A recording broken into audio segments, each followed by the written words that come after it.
Hola, ¿qué tal? Muy buen día. Bienvenidos a DAD en español.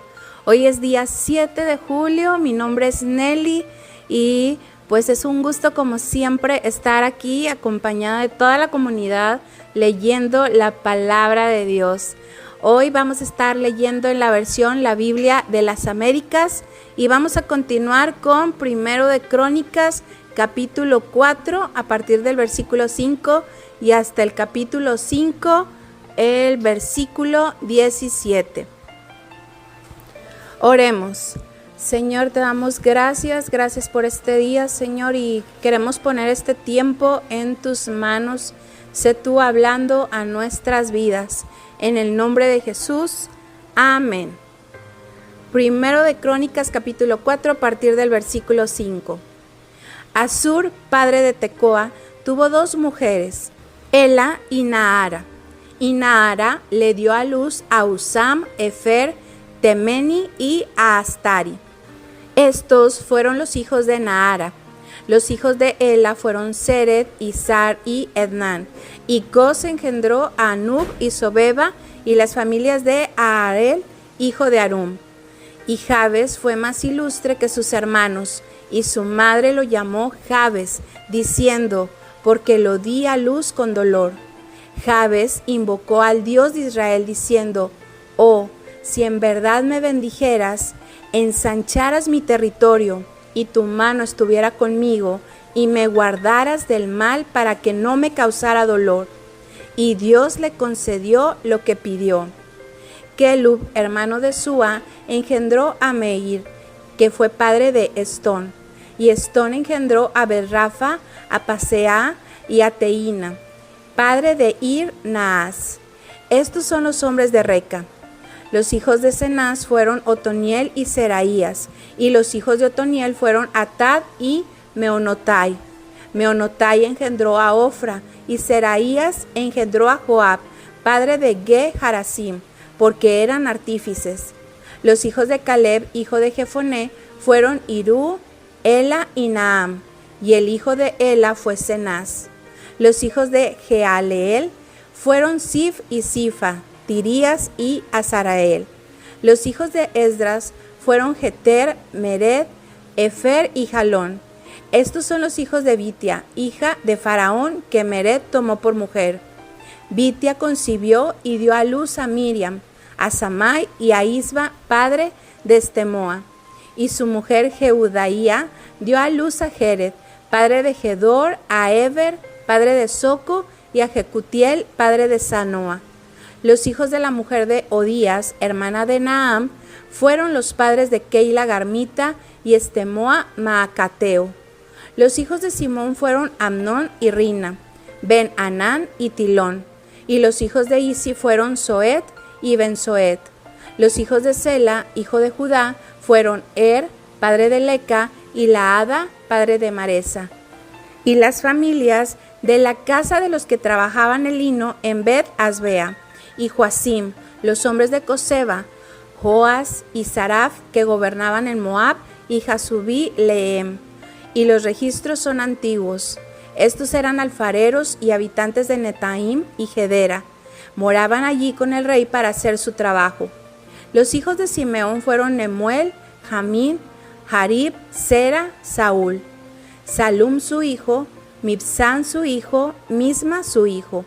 Los hijos de Misma fueron Amuel su hijo, Sacur su hijo, Simei su hijo. Y Simei tuvo 16 hijos y 6 hijas, pero sus hermanos no tuvieron muchos hijos, ni se multiplicaron todas sus familias como los hijos de Judá. Y habitaron en Berseba, Molada y Hazar-Sual, en Bila, Esem, Tolad, Betuel, Orma, Siclag, Bet-Marcabot, Hazar-Susim, Bet-Birai y Saaraim. Estas fueron sus ciudades hasta el reinado de David, y sus aldeas fueron Etam, Ain, Rimón, Toquén y Asán, 5 ciudades, y todas sus aldeas que estaban alrededor de las mismas ciudades hasta Baal. Estas fueron sus moradas y tienen su genealogía. Y Mesobab, Jamlec, Josías, hijo de Amasías, Joel, Jehú, hijo de Josibías, hijo de Seraías, hijo de Asiel, Elioenai, Jacoba, Jesoaía, Asaías, Adiel, Jesimiel, Benaía, Sisa, hijo de Sifi, hijo de Alón, hijo de Jedaías, hijo de Simri, hijo de Semaías. Estos, mencionados por nombre, fueron jefes de sus familias, y sus casas paternas aumentaron en gran manera, y fueron a la entrada de Gedor hasta el lado oriental del valle para buscar pastos para sus ganados, y encontraron pastos abundantes y buenos, y la tierra era espaciosa, tranquila y reposada, porque los que habitaban antes allí eran los de Cam. Y estos, registrados por nombre, llegaron en los días de Ezequías, rey de Judá, y atacaron sus tiendas y a los meunitas que se encontraban allí, y los destruyeron completamente hasta el día de hoy, y habitaron en su lugar, porque había allí pastos para sus ganados. Y de ellos, de los hijos de Simeón, 500 hombres fueron al monte de Seir, con Pelatías, Nearías, Refaías y Uziel, hijos de Isi, como sus jefes, y destruyeron el remanente de los de Amalec, que habían escapado, y allí han habitado hasta el día de hoy. Capítulo 5. Descendientes de Rubén. Y los hijos de Rubén, el primogénito de Israel, porque él era el primogénito, mas como profanó la cama de su padre, sus derechos de primogenitura fueron dados a los hijos de José, hijo de Israel, de modo que no está inscrito en la genealogía conforme a los derechos de primogenitura, aunque Judá prevaleció sobre sus hermanos, y de él procedió el príncipe. Los derechos de primogenitura pertenecían a José. Fueron pues los hijos de Rubén, el primogénito de Israel, Anoc, Falú, Esrón y Carmi. Los hijos de Joel fueron Semaías su hijo, Gog su hijo, Simeí su hijo, Micaía su hijo, Reaía su hijo, Baal su hijo, Beera su hijo, a quien Tilhat, Pilneser, rey de los asirios, se llevó al destierro. Este fue jefe de los rubenitas. Sus parientes por sus familias, en la genealogía de sus generaciones, fueron Jehiel el jefe.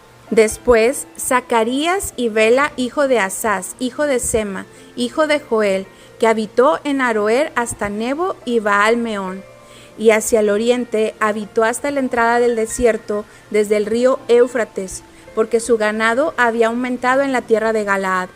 En los días de Saúl hicieron guerra contra los agarenos, los cuales cayeron en sus manos, de modo que ellos ocuparon sus tiendas por toda la tierra al oriente de Galaad. Y los hijos de Gad habitaron frente a ellos en la tierra de Basán hasta Salca. Joel fue el jefe, y Safán el segundo, después Jaanai y Safat en Basán. Y los parientes de sus casas paternas fueron Micael, Mesulam, Seba, Jorai, Jacán, Sia y Eber, 7. Estos fueron los hijos de Abiail, hijo de Uri, hijo de Jaroa, hijo de Galaad, hijo de Micael, hijo de Jesisai, hijo de Jado, hijo de Bus. Ahí, hijo de Abdiel, hijo de Guni, fue jefe de sus casas paternas, y habitaron en Galaad, en Basán y en sus ciudades, y en todos los ejidos de Sarón hasta sus fronteras. Todos estos fueron inscritos por genealogías en los días de Jotam, rey de Judá, y en los días de Jeroboam, rey de Israel. Hechos capítulo 25.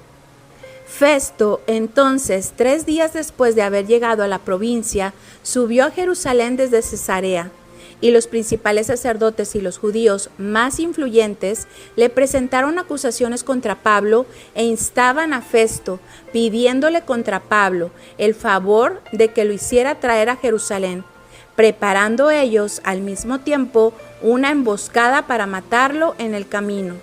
Pero Festo respondió que Pablo estaba bajo custodia en Cesarea y que en breve él mismo partiría para allá. Por tanto dijo: que los más influyentes de vosotros vayan allá conmigo, y si hay algo malo en el hombre, que lo acusen. Después de haberse quedado no más de 8 o 10 días entre ellos, descendió a Cesarea, y al día siguiente se sentó en el tribunal y ordenó que trajeran a Pablo. Cuando éste llegó, lo rodearon los judíos que habían descendido de Jerusalén, presentando contra él muchas y graves acusaciones que no podían probar. Mientras Pablo decía en defensa propia: no he cometido ningún delito ni contra la ley de los judíos, ni contra el templo, ni contra el César. Pero Festo, queriendo hacer un favor a los judíos, respondió a Pablo y dijo: ¿estás dispuesto a subir a Jerusalén y a ser juzgado delante de mí por estas acusaciones? Entonces Pablo respondió: ante el tribunal del César estoy, que es donde debo ser juzgado. Ningún agravio he hecho a los judíos, como también tú muy bien sabes. Si soy pues un malhechor y he hecho algo digno de muerte, no rehúso morir. Pero si ninguna de esas cosas de que estos me acusan es verdad, nadie puede entregarme a ellos. Apelo al César. Entonces Festo, habiendo deliberado con el consejo, respondió: al César has apelado, al César irás. Pasados varios días, el rey Agripa y Berenice llegaron a Cesarea y fueron a saludar a Festo. Como estuvieron allí muchos días, Festo presentó el caso de Pablo ante el rey diciendo: hay un hombre que Félix dejó preso, acerca del cual, estando yo en Jerusalén, los principales sacerdotes y los ancianos de los judíos presentaron acusaciones contra él, pidiendo sentencia condenatoria contra él. Yo les respondí que no es costumbre de los romanos entregar a un hombre sin que antes el acusado confronte a sus acusadores y tenga la oportunidad de defenderse de los cargos. Así que cuando se reunieron aquí, sin ninguna demora, al día siguiente me senté en el tribunal y ordené traer al hombre. Y levantándose los acusadores, presentaban acusaciones contra él, pero no de la clase de crímenes que yo suponía, sino que simplemente tenían contra él ciertas cuestiones sobre su propia religión y sobre cierto Jesús, ya muerto, de quien Pablo afirmaba que estaba vivo. Pero estando yo perplejo cómo investigar estas cuestiones, le pregunté si estaba dispuesto a ir a Jerusalén y ser juzgado de estas cosas allá. Pero como Pablo apeló a que se lo tuviera bajo custodia para que el emperador diera el fallo, ordené que continuase bajo custodia hasta que yo lo enviara al César. Entonces Agripa dijo a Festo: a mí también me gustaría oír al hombre. Mañana, dijo Festo, lo oirás. Así que el día siguiente, cuando Agripa y Berenice entraron al auditorio en medio de gran pompa, acompañados por los comandantes y los hombres importantes de la ciudad, por orden de Festo fue traído Pablo. Y Festo dijo: Rey Agripa, y todos los demás aquí presentes con nosotros, aquí veis a este hombre acerca de quien toda la multitud de los judíos, tanto en Jerusalén como aquí, me hizo una petición declarando a gritos que no debe vivir más. Pero yo encontré que no había hecho nada digno de muerte, y como él mismo apeló al emperador, he decidido enviarlo. Pero no tengo nada definido sobre él para escribirle a mi señor. Por eso lo he traído ante vosotros, y especialmente ante ti, Rey Agripa, para que después de que se le interrogue, yo tenga algo que escribir, porque me parece absurdo, al enviar un preso, no informar también de los cargos en su contra. Salmo capítulo 5. Oración pidiendo protección de los malos.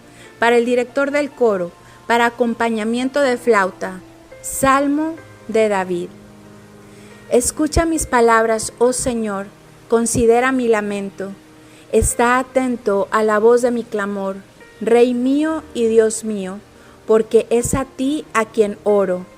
Oh Señor, de mañana oirás mi voz, de mañana presentaré mi oración ante ti, y con ansias esperaré. Porque tú no eres un Dios que se complace en la maldad, el mal no mora contigo. Los que se ensalzan no estarán delante de tus ojos. Aborreces a todos los que hacen iniquidad, destruyes a los que hablan falsedad. El Señor abomina al hombre sanguinario y engañador.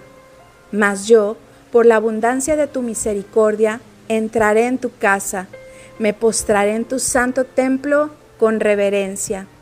Señor, guíame en tu justicia por causa de mis enemigos. Allana delante de mí tu camino, porque no hay sinceridad en lo que dicen. Destrucción son sus entrañas, sepulcro abierto su garganta. Con su lengua hablan lisonjas. Tenlos por culpables, oh Dios, que caigan por sus mismas intrigas. Échalos fuera por la multitud de sus transgresiones, porque se rebelan contra ti. Pero alégrense todos los que en ti se refugian, para siempre canten con júbilo, porque tú los proteges. Regocíjense en ti los que aman tu nombre, porque tú, oh Señor, bendices al justo, como con un escudo lo rodeas de tu favor. Proverbios capítulo 18, versículo 19. El hermano ofendido es más difícil de ganar que una ciudad fortificada, y las contiendas son como cerrojos de fortaleza. Bien, estas son las lecturas del día de hoy en Primero de Crónicas, capítulo 4, versículo 10. Vemos también un versículo muy famoso. Este capítulo nos habla así súper breve de Jabes. En el versículo 9 dice: y Jabes fue más ilustre que sus hermanos, y su madre lo llamó Jabes, diciendo: porque lo di a luz con dolor.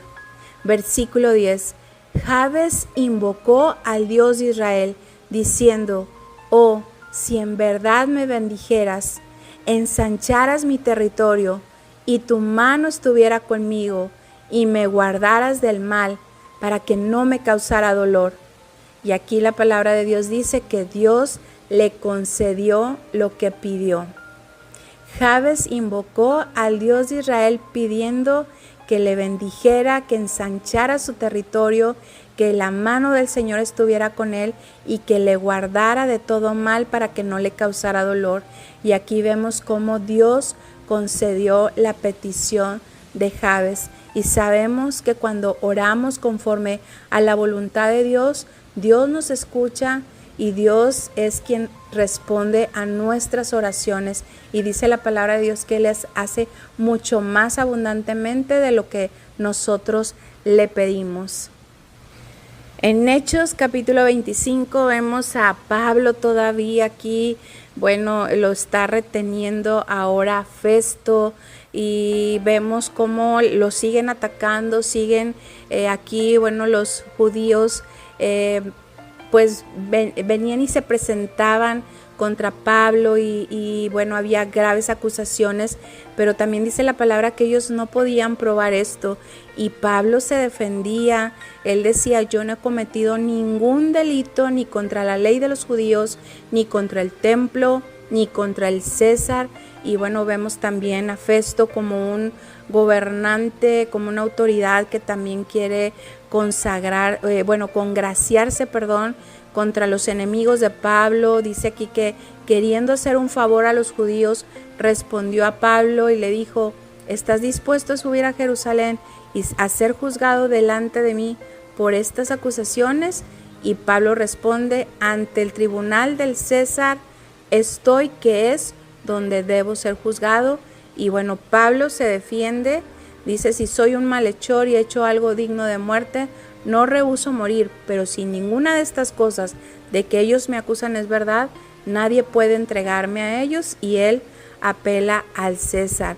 Pablo, vemos aquí como a una persona, un hombre de Dios, o sea, un hombre que realmente tiene la identidad de Dios y de como hijo de Dios, y por eso está él firme, que él no ha hecho nada malo, porque el hacer la voluntad de Dios, pues él no es hacer algo malo.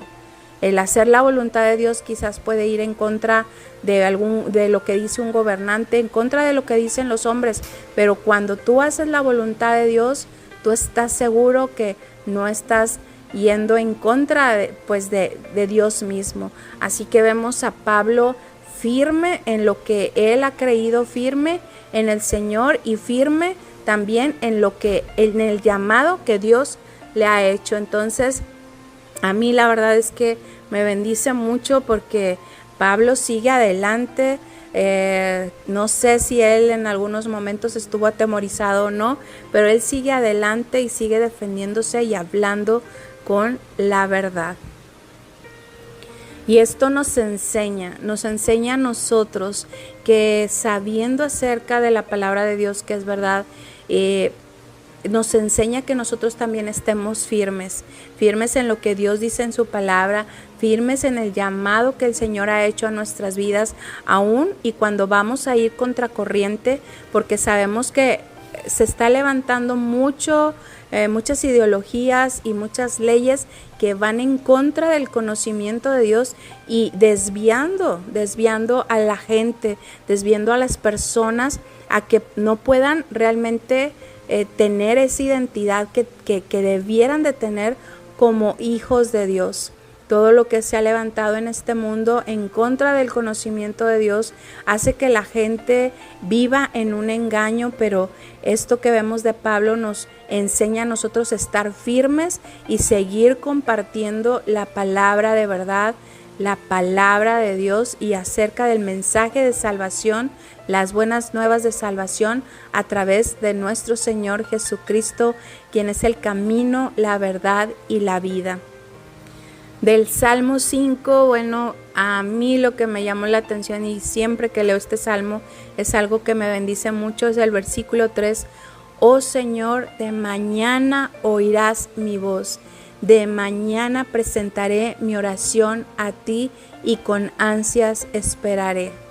Señor, ayúdanos a que siempre de mañana tú puedas escuchar nuestra voz, que de mañana nos presentemos delante de ti en la madrugada o a temprana hora cuando nos despertemos, que sea lo primero que nosotros hagamos, presentarnos delante de ti, darte las gracias, que tú escuches cuánto te amamos, que tú escuches cuán agradecidos estamos porque tú nos das el privilegio de vivir un día más y por tu cuidado durante la noche.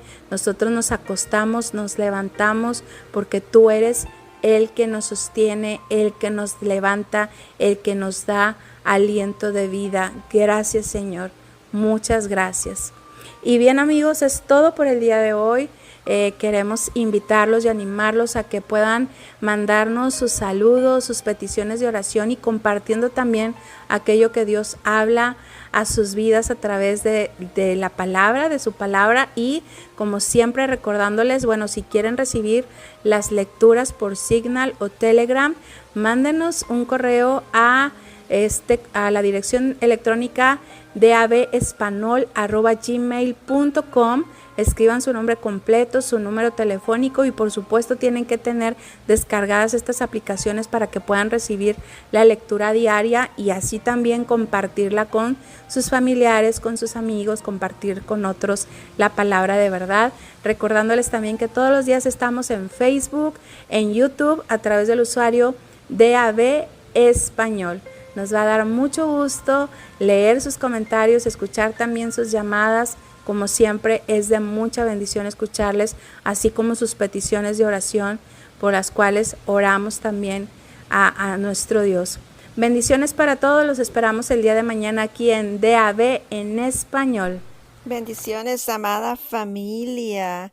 Un pequeño apoyo con respecto a esto que nuestro pastor nos comentaba con respecto a lo de la alabanza. El Proverbio 27:21, pero al hombre, al final del proverbio, pero al hombre se le prueba por su alabanza. Yo creo que es nuestra naturaleza en sí, porque recordemos que nuestro enemigo cayó del cielo y fue desechado de la presencia de Dios porque él envidió, sería la palabra, o codició la alabanza del Señor y quería la alabanza a él. Yo creo que pues a través del pecado tenemos eso en nosotros, pero a través de la misericordia del Señor y del sacrificio de Jesús en la cruz, podemos luchar contra eso. Es nuestra naturaleza pecaminosa, buscar la alabanza, nos gusta, es la naturaleza de nosotros, a todos nos gusta, pero por eso está este sabio precioso, este sabio proverbio, perdón familia, que nos dice que en la alabanza nos damos a conocer, ahí se conoce realmente si somos humildes al recibir alabanza, porque no está mal, no es que esté malo recibir alabanza, pero la actitud de nuestro corazón es lo que determina si está bien o está mal o por qué la motivación de nuestras acciones. Es una lucha, familia, porque sí es una lucha por lo mismo que es nuestra naturaleza. Que el Señor nos ayude a recordar, como nos decía nuestro pastor, que al final si recibimos una corona, esa corona la vamos a postrar delante de los pies de nuestro Señor, y también todo viene del Señor. Nada bueno hay de nosotros aparte de Él. Así que siempre tenemos que tener eso presente en nosotros. No hay nada bueno en nosotros. Solo Él es bueno y a través de Él hacemos buenas cosas o tenemos talentos o somos agraciados o tenemos favor para ciertas áreas, y por lo cual no podemos orgullecernos en esa alabanza. No corramos ese error, y que el Señor nos ayude a permanecer humildes cuando seamos alabados. Porque es bueno, familia, es constructivo siempre y cuando nuestro corazón esté recto delante del Señor. Bendiciones, amada familia.